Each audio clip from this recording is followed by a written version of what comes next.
perceptual capacities, so too are many of our cognitive shortcomings, closely related to, or even an unavoidable cost of, our greatest strengths.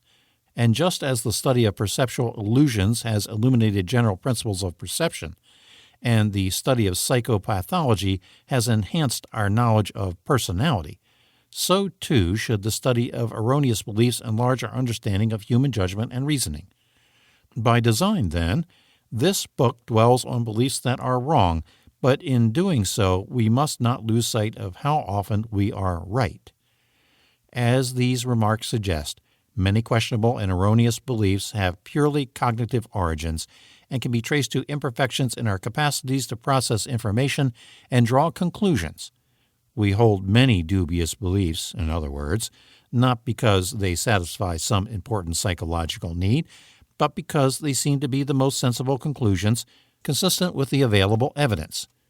People hold such beliefs because they seem, in the words of Robert Merton, to be the irresistible products of their own experience. They are the products, not of irrationality, but of flawed rationality. So it is with the erroneous belief that infertile couples who adopt are subsequently more likely to conceive. Our attention is automatically drawn to couples who conceive after adopting, but not to those who adopt but do not conceive, or those who conceive without adopting. Thus, to many people, the increased fertility of couples who adopt a child is a fact of everyday experience.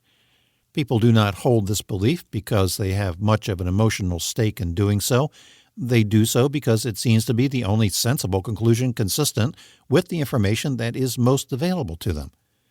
Many of these imperfections in our cognitive and inferential tools might never surface under ideal conditions, just as many perceptual illusions are confined to impoverished settings. But the world does not play fair. Instead of providing us with clear information that would enable us to know better, it presents us with messy data that are random, incomplete, unrepresentative, ambiguous, inconsistent, unpalatable, or secondhand. As we shall see, it is often our flawed attempts to cope with precisely these difficulties that lay bare our inferential shortcomings and produce the facts we know that just ain't so. Returning to the infertility example once again, we can readily see how the world does not play fair. Couples who conceive after adopting are noteworthy. Their good fortune is reported by the media, transmitted by friends and neighbors, and therefore is more likely to come to our attention than the fate of couples who adopt but do not conceive, or those who conceive without adopting.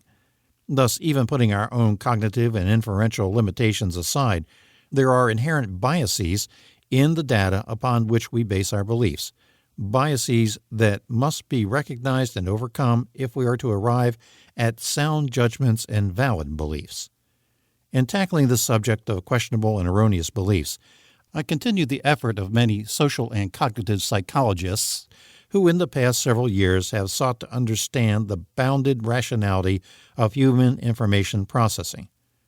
Part 1 of this book, Cognitive Determinants of Questionable Beliefs, contains 3 chapters that analyze our imperfect strategies for dealing with the often messy data of the real world. Chapter 2 concerns random data and our tendency to see regularity and order where only the vagaries of chance are operating. Chapter 3 deals with incomplete and unrepresentative data and our limited ability to detect and correct for these biases. Chapter 4 discusses our eagerness to interpret ambiguous and inconsistent data in light of our pet theories and a priori expectations. Although an examination of these cognitive biases is enormously helpful in understanding questionable and erroneous beliefs, the richness and diversity of such beliefs require a consideration of other factors as well.